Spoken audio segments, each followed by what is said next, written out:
Hello, I am Ashok Khosla. You are watching The Green Show. 20, even 10 years ago, few companies took notice of their environment. It added no value to their products and cost nothing to use. But things are changing rapidly. Every day we hear more about eco-rules, eco-marks and eco-care. To sell products in today's discerning market, companies increasingly advertise their ecological values. Are these the signs of a new eco-industrial revolution? Perhaps. Yet, surprisingly few business houses have learned to view the environment as the opportunity it really is for new business ventures and for new sources of profit. The neem tree is unique to India. Ask anyone in the country about neem and you will get a rave review of all its wonderful qualities. Ask what we have done to promote its use and silence is what you should expect. Neither our policymakers nor our businesses, not even many of our scientists, recognize the wide range of its valuable uses.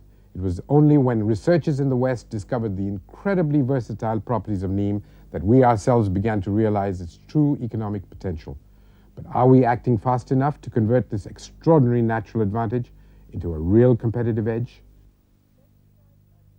Pesticides are needed, but the chemical ones we've been using since independence have created more problems than they have solved in terms of environmental devastation, the killing of birds and animals, and the effects on our health. Although India uses only 2% of the world's pesticides, it is responsible for half the world's pesticide poisoning cases and 3/4 of deaths from pesticide poisoning. Over 20 Indian institutes, including the Indian Agricultural Research Institute, working on alternatives, has strongly recommended neem as an alternative for pest control. Growing it is easy. It grows on every kind of soil. It takes 5 to 7 years before it fruits, but its leaves can be used when it's 2 years old. When we are so much interested in neem, it's not because we will be picking the leaves from the tree directly, but leaves are annually shed. So it's a truly renewable source of raw material. The same holds true of the fruits. Fruits tree will start fruiting around 5th year or so, and then as the age advances, the yield of the fruits will improve. And a fully mature tree gives around 45 to 50 kg fruits and about 350 kg leaves per tree. Business opportunities in this field are vast. The economic benefits for a small farmer to grow neem as a cash crop are huge. The price of neem seeds have gone up from rupees 300 a ton to rupees 8,000 a ton. If all the output is taken into account, a neem plantation generates a rate of return of 46% at current prices. They should be developed. These trees should be planted more, neem trees, and Wasteland Development Board or the Tree Growers Federation should come up. NABARD should come up for the plantations part of it. In farms, you can see neem trees, either on the bunds of the fields or in the backyards of the farmers' living places, where some trees, isolated trees will be there, because there has not been any effort to have, no concerted effort to have neem plantations. In India, technology to produce neem seed bitter is available. The Asia Pacific Center for Transfer of Technology, for instance, offers know-how to would-be pesticide manufacturers. The Ministry of Environment has done some work on NEEM. This was mainly done by the Forest Research Institute in Dehradun. I am told that they have applied for some patents on products which could be derived from NEEM. When we said that NEEM is effective as a bioactive material, when we said that it is an effective nitrification regulator, when we said that it can be a very good source of plant protection chemicals, people laughed at us. Not only Indians were not believing, but foreigners were just thinking that, that our data is not reliable. After having faced initial hostility towards our results and observations, our people just kept quiet. They thought probably we are not as yet in a position to give a product of international standing as far as this is concerned. But after Germans showed interest, then the whole world started talking about NEEM. Now our government is talking about it. Few years back, they were not even talking about it. Now they talk about NEEM at every fora because they have realized that waste is coming up quite fast as far as this NEEM-based pesticide is concerned, and so that way they are helping this NEEM industry, but only talking about it won't be sufficient. In 1991, the Central Insecticide Board registered NEEM as an insecticide. Entrepreneurs who want to make NEEM-based pesticides have to register themselves under Section 9 of the Indian Insecticides Act. Small industrial enterprises using NEEM-based pesticides have already begun, and the demand and export to the West is high. In fact, Western corporations are moving in. W.R. Grace & Company has a joint venture with P.G. Margot Private Limited to process 20 tons of neem seeds per day for export to the United States. Margocide, Nembicidine, BioNeem, Nimbasol, Neemazel, Neem Gold, Neem Mark and Sucrina are some of the insecticides already in the market. We are using currently say 90,000 to 100,000 metric tons of pesticides in the country. And if we have to go by NEEM alone, and let us say with respect to azadirachtin, which is the major active ingredient, we can have about at the most 600 to 700 tons of azadirachtin. But the advantage with azadirachtin is that if a synthetic pesticide is effective at, let us say, 1000 ppm, azadirachtin is effective at just 1 ppm or even less. So this is a big advantage. Now, if we go by that, probably one can say that NEEM can replace all the other synthetic pesticides. We manufacturers also have to wait and see and get the feedback from our consumers, from the farmers, that what problems they are facing and what is lacking in that. While the government has been talking about NEEM, it has not made any move beyond institutional research to propagate it. Dangerous chemical pesticides are made in thousands of tons, and their distribution network is most efficient in this country, reaching every village farmer. No attempt has been made to put NEEM or any other natural pesticide into the same distribution system. No subsidies or cash incentives are available to support a farmer through the gestation period. There is no policy on NEEM as on today. We have one policy, that is the scheme of eco-marking. We have taken up pesticides under that scheme, and definitely when we come out with the parameters, I am sure the biopesticides will get some eco-mark which others cannot get.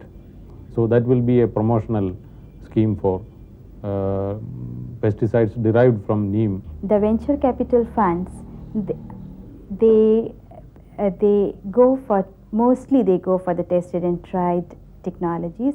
Since they say this technology is not tested and tried, like they don't know whether farmers are going to accept the product or not, or is going to be that effective.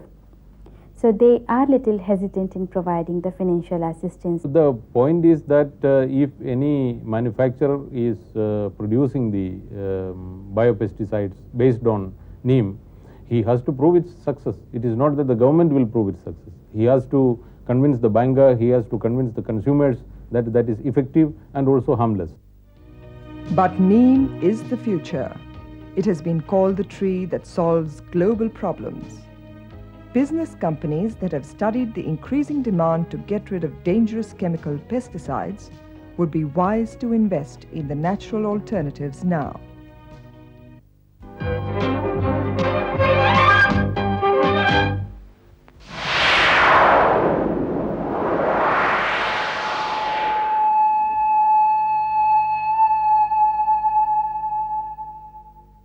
Think of it, soon you will have to pay a heavy premium, if not outright black money, to buy stationery for your daily office needs. The wood needed to make paper is fast vanishing from our forests, and imports cost more and more each year. It will not be long before there is a severe shortage of paper. It doesn't take a PhD in economics to realize that as demand outstrips supply, the price of paper will rocket straight into the sky. But there are alternatives, and these just might save us. One is to use recycled paper. You can save trees, and of course, you also save money. 17 trees are cut for 1 ton of paper, and as the forests dwindle, experts estimate that by 2000 AD, there will be a deficit of 13.6 lakh tons of paper in India. 34 lakh tons of wood will be required for wood-based mills. The virgin paper industry is heading towards trouble. How are we going to find the paper needed for India? Let us look at small recycling factories. These provide enormous opportunity for the economies of countries like ours. Recycling reduces the need for cutting virgin forest and cuts energy usage.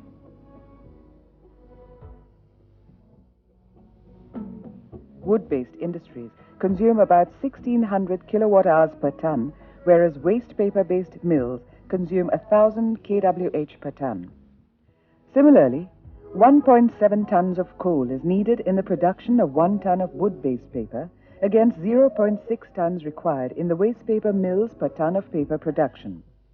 The air, land and water pollution from waste paper-based paper products is comparatively smaller than that from wood and agro-based paper products.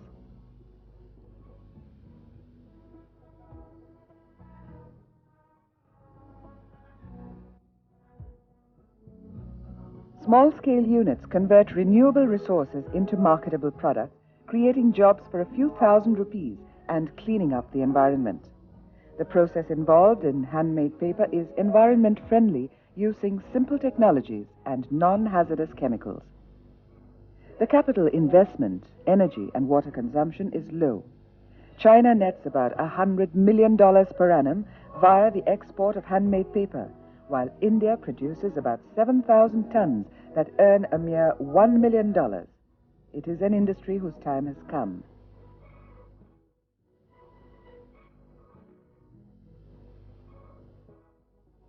Set up in 1988, the Tara paper unit in Gitorni produces 5 tons of handmade paper per month, which is used not just as writing paper, but for cards, automotive filters, and construction materials. Its capital cost is a mere 15 lakh rupees. It needs 30,000 liters of water per day and 30 kilowatts of electricity and uses cotton rags, agricultural residues, and weeds. Rag pickers are a ready source for wastes.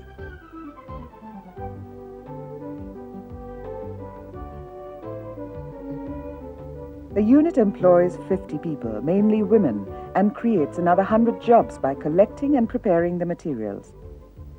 The negligible amount, or better, complete absence of toxic chemicals being used in the handmade paper process also reflects upon the health of the people employed as well as the health of the surrounding ecosystem.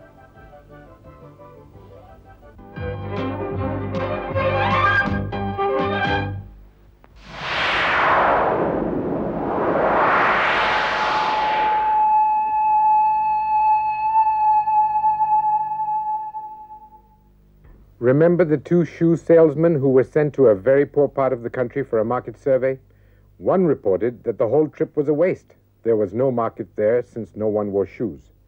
The other cabled headquarters, "No one has shoes in this place. Immediately send whatever the factory can produce."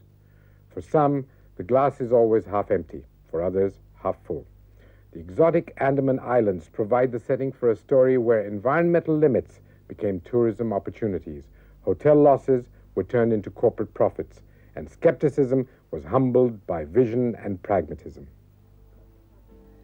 The Andaman and Nicobar Islands are perhaps India's answer to a tourist quest who want to experience nature at its fullest. These are over 300 major islands, covering a total area of 850 kilometers in the aquamarine waters of the Bay of Bengal. The golden sandy beaches are yet unspoiled. Just the right holiday, away from the heat and dust of the hectic metropolis. Eco-tourism, or travel based on the ecology of the area, is perhaps what these islands are ideally suited for. However, there are many issues to it. While eco-tourism promises employment and income to local communities and provides the much-needed foreign exchange, apart from generating good business, its side effects cannot be ignored. So the main question is, how can eco-tourism be planned so that it is both ecologically sensitive and economically productive? Growing commercialization and spurting of tourism-affiliated infrastructure is perhaps the biggest indicator that tourism means big business here. But along with the massive potential of tourism comes a trail of systematic destruction which can upset the balance of an entire ecosystem. Fortunately for the island, things were brought under control before it was too late. Isn't it paradoxical that a tourist resort business thrives on the same ecology which lies threatened due to its unplanned tourist activity? The hotel has started environment training classes for the entire staff of the hotel. Our staff has been explained that in Andamans, people come here to see the green forest, the gin clear water, and the corals. If these three aspects are destroyed, then the tourists will not come here, and therefore their jobs will be affected. And through this method, we have explained to them that they must educate all the tourists to protect this environment jealously for their own well-being. The islands have an acute water shortage. This often becomes a limiting factor for tourists to stay for a long time.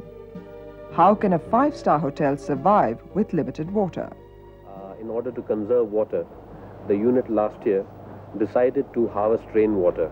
We dug a well knowing very well that we'll not get a drop of water there, but we harvested a whole lot of rainwater which is being used in the dry spell for gardening in our hotel garden. In order to further combat the problem, we changed our entire metallic pipeline into plastic pipelines, and we made a separate seawater tank through which we are providing seawater in all the rooms in the flush to save municipalities fresh water. Moreover, we decided to get our guests to participate in the conservation program, and therefore we put a pamphlet on every bathroom mirror which stated how much water we waste unintentionally and how much we can save if we use water carefully. Another major ecological irritant here is the trash thrown by the unthinking tourist. As the problem grew, the hotel grew more concerned. However, a viable method was soon worked out. Cardboard meal boxes for food were replaced by steel ones. The economics also worked better. In the kitchen, paper caps were replaced by cloth caps on chefs. This was an eco-friendly, economical move. In order to stop topsoil erosion, truckloads of coconut coir, which is found in abundance here, was obtained and spread on the ground. As a result, the rain hit the coir and not the ground, and instead of a runoff, the coir absorbed the rain, not only avoiding erosion, but also making the soil more fertile. Gills were formed especially of all major hotel and tourism-related businesses, to conduct business in harmony with the environment. The concept of eco-tourism was developed on the island through experience, sharing, and by synergizing learning.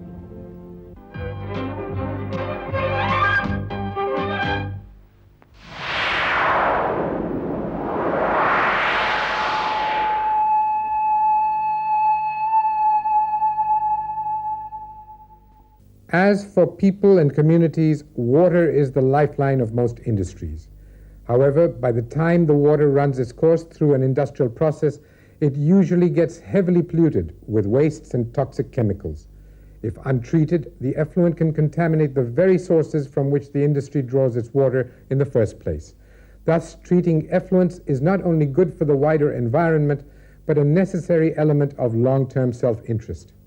A growing number of industries today are getting smart on the need to protect their future. We now take you to the mother dairy plant in the nation's capital to see how they clean up their effluent.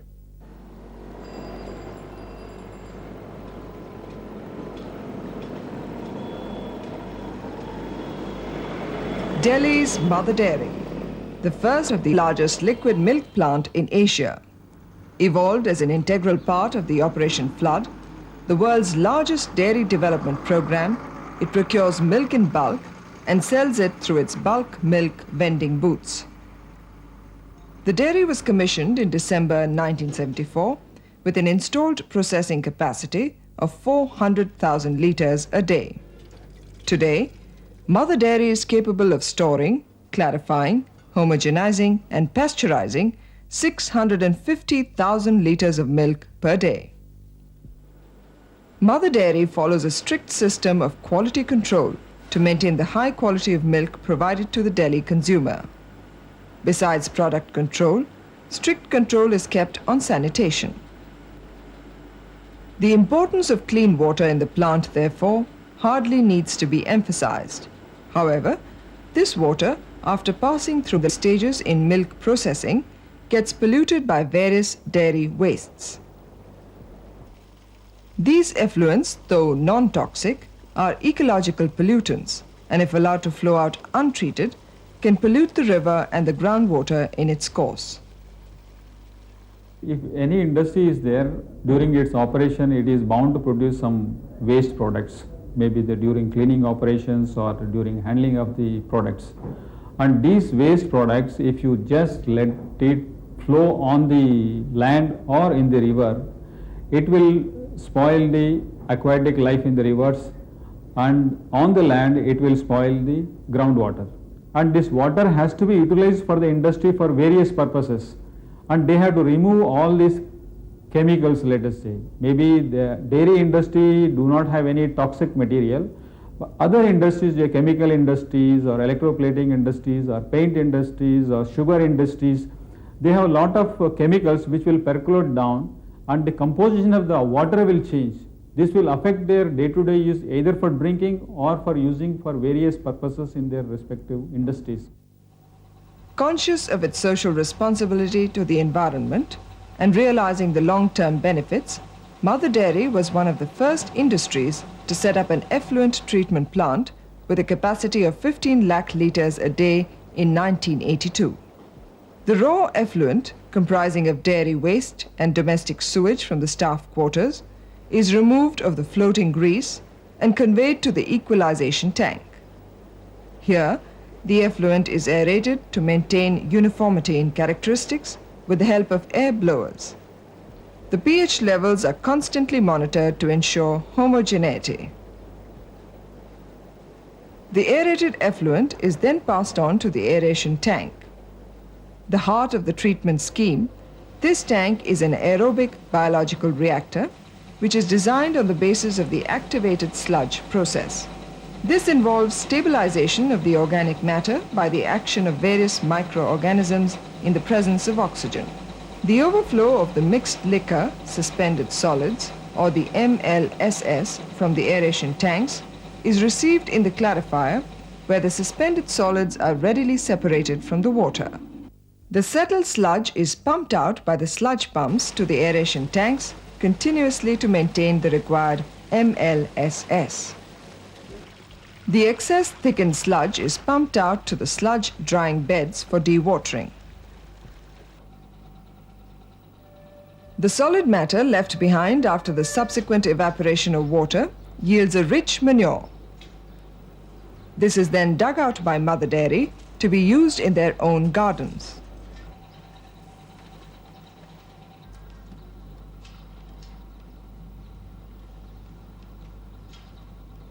The clarified final effluent, on the other hand, is received in the polishing pond, from where it is disposed of by pumping into the river.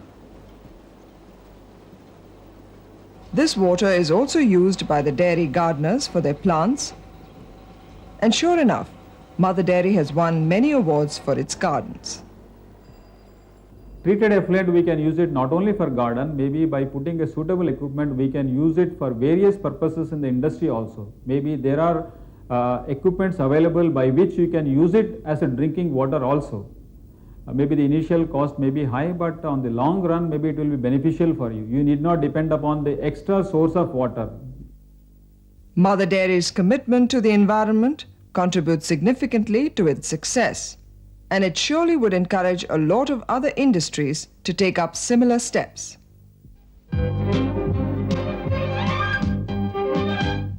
If India is to become a decent home for all 900 million of its citizens, and not just for a few, there will have to be a whole new relationship between the different sectors of society: government, business, academia, voluntary agencies, and of course you, the individual citizen. It is our job on The Green Show to help create precisely such a relationship. So think about it and act.